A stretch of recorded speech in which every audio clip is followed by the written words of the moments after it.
Ey səmavı ata, sənin adınla başlayırıq bu aya. Bu ay qoy bizim üçün yenilənmə, bərpa, sülh ayı olsun ya Rəbb. Qəlbimizdə nə varsa, köhnə qorxular, narahatlıqlar, bu xəstəlik də olsa, bu ağrılar da olsa, qoy bunların hamısı arxada qalsın. Çünki bilirik ya Rəbb, sən hər şeyi yeniləyən Rəbsən, atasan. Bizim yollarımızı düzəlt. Düşüncələrimizi təmizlə. Ruhumuzu sevinç və imanla doldur. Sənin sözündə deyilir ki, sənin mərhəmətin hər səhər yenidir. Bu ayda o yeni mərhəmət qoy bizim içimizdə yaşasın.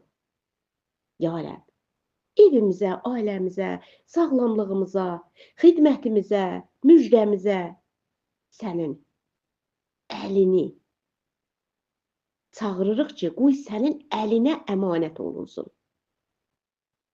Ya Rəbb, bizi öz iradənə yönəlt.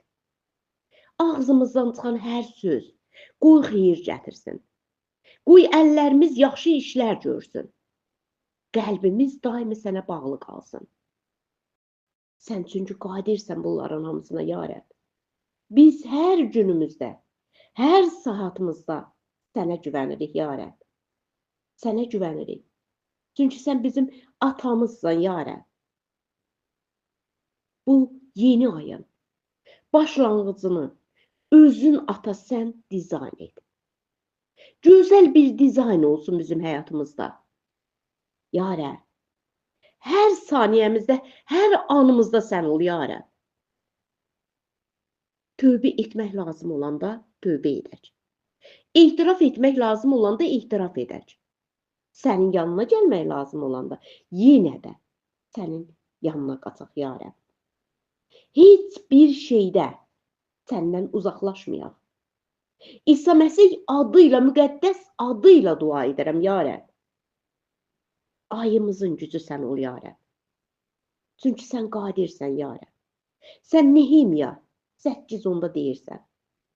Rəbbin sevincidir mənim qüvvətim.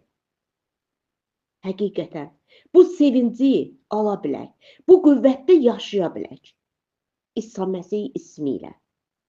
Qoy hər bir kəsin həyatında qoy bu ayə bərqərar olsun və deyə bilsin. Rəbb mənim sevincimdir. Mənim qüvvətimdir. Ata, sənə hər şeyə görə biz minnətdarıq. Minnətdarıq sənə, ya Rəbb. Hər günümüzə sevinç qatdığın üçün. Ya Rəbb, yenilədiyin üçün sənə minnətdarıq. Ata, oğul, müqəddəs ruh naminə. Amin.